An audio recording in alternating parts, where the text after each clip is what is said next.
নমস্কার বন্ধুরা, কেমন আছেন আপনারা সবাই? আশা করছি বন্ধুরা আপনারা সবাই সুস্থ আছেন, ভালো আছেন।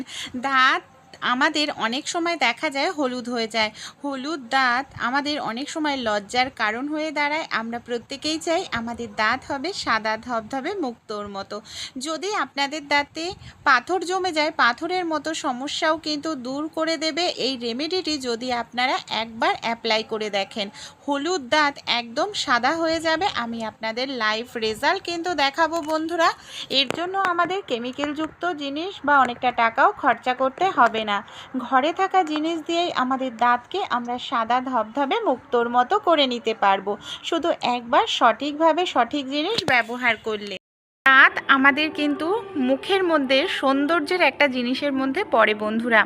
দেখবেন আমরা যখন কথা বলি কারোর সঙ্গে, যদি একটু সুন্দর করে হাসি দিই, দাঁতটা দেখা যায়। আর সেই দাঁত যদি আমাদের একেবারে হলুদ হয়ে যায় তাহলে কিন্তু ভীষণ বাজে লাগে দেখতে। দেখা যায় যে কারোর সাথে কথা বলছি, মুখ থেকে ভীষণ বাজে একটা দুর্গন্ধ বের হচ্ছে। অনেক সময় আমাদের এই কথা বলার সময় দুর্গন্ধের কারণে লজ্জায় পড়তে হয়। তাই ঘরোয়া কিছু জিনিস আছে যেগুলো আমরা যদি ঠিকঠাক মতো অ্যাপ্লাই করি তাহলে এই যে দাঁত হলুদ হয়ে যায় কিংবা দাঁতে পাথর জমে, সেই পাথর জমাকেও দূর করতে পারি, দাঁতের হলদে ভাব দূর করতে পারি।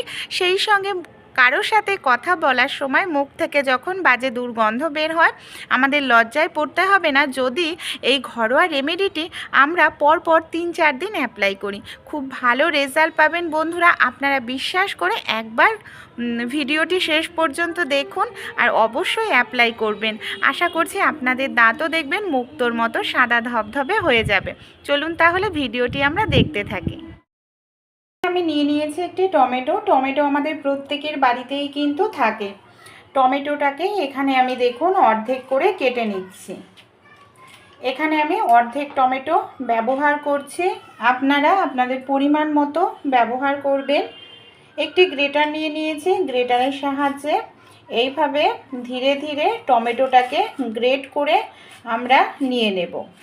টমেটোর রসের মধ্যে প্রচুর পরিমাণে ভিটামিন সি থাকে। দাগ ছোপ দূর করতেও টমেটোর রস কিন্তু খুব ভালো কাজ করে। দেখুন টমেটোটাকে খুব ভালো করে এখানে আমি গ্রেট করে নিয়ে নিলাম। এবার আমি একটি এখানে পাত্র নিয়ে নিয়েছি, পাত্রের মধ্যে গ্রেট করে রাখা টমেটোটা নিয়ে নিলাম। এই টমেটোর মধ্যে এবার আমরা কিছু জিনিস দিয়ে দেব। এখানে দেখুন আমি নিয়ে নিয়েছি সরিষার তেল। বন্ধুরা, দাঁতকে সাদা ধবধবে করতে, উজ্জ্বল ভাব ফিরিয়ে আনতে, দাঁতের শাইন আনতে সরিষার তেল ভীষণ কার্যকারী। দাঁতের পাথর দূর করতেও কিন্তু সরিষার তেল খুব কাজ দেয়। সরিষার তেলটা দিয়ে টমেটোর রসের সঙ্গে খুব ভালো করে দেখুন এইভাবে আমি মিশিয়ে নিচ্ছি। তারপর এখানে আমি ব্যবহার করছি হলুদ গুঁড়ো।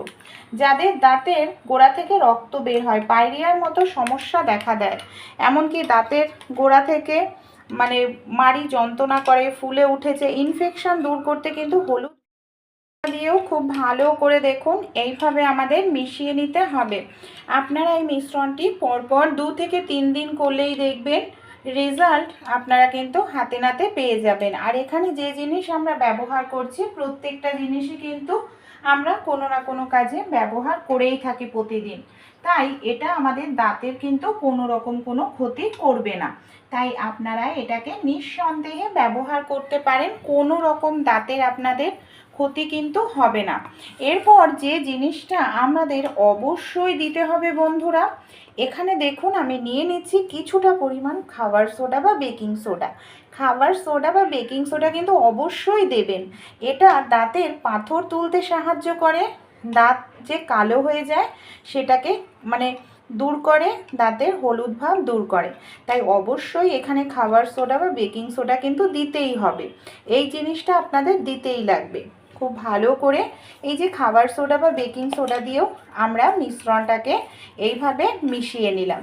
দেখুন যে জিনিসগুলো ব্যবহার করছি প্রত্যেকটা জিনিসই কিন্তু আমাদের ঘরে সব সময় থাকে।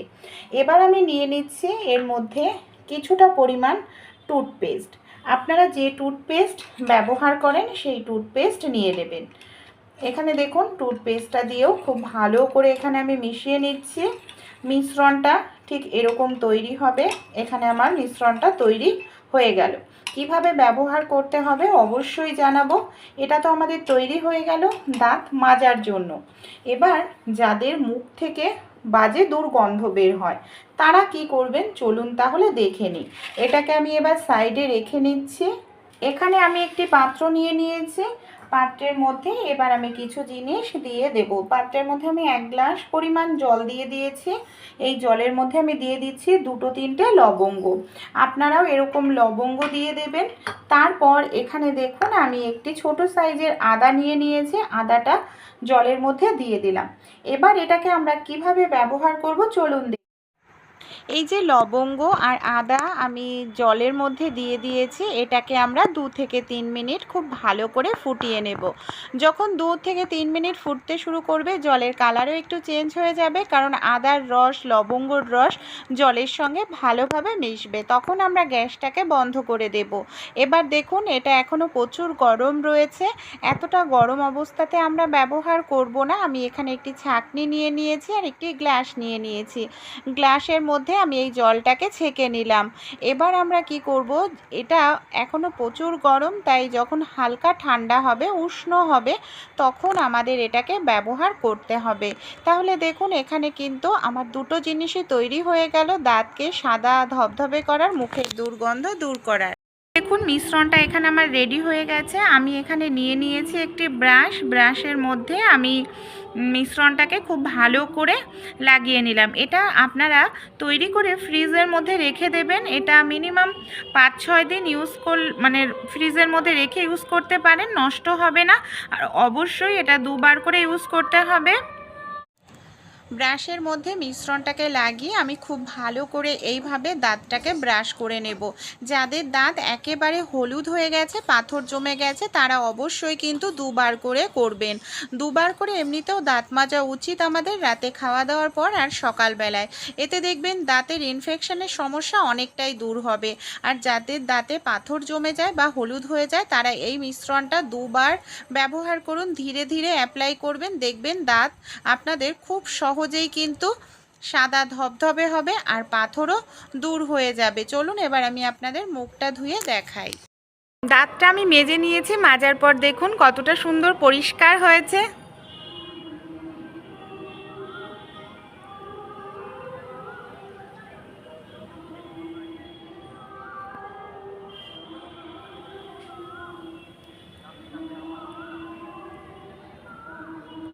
জলটাকে আমরা রেডি করে নিয়েছিলাম। এই দেখুন জলটা এখানে অনেকটাই ঠান্ডা হয়ে গেছে, মানে উষ্ণ গরম অবস্থায় এটাকে আমরা ইউজ করব।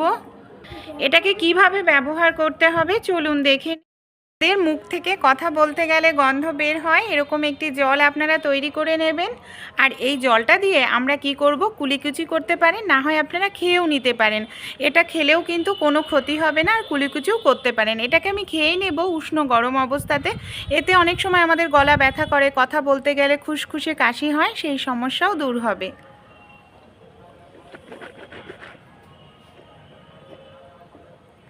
তাহলে বন্ধুরা এই রেমেডিটি অবশ্যই আপনারা ট্রাই করুন। আশা করছি আপনাদের দাঁতও দেখবেন সাদা ধবধবে হয়ে যাবে।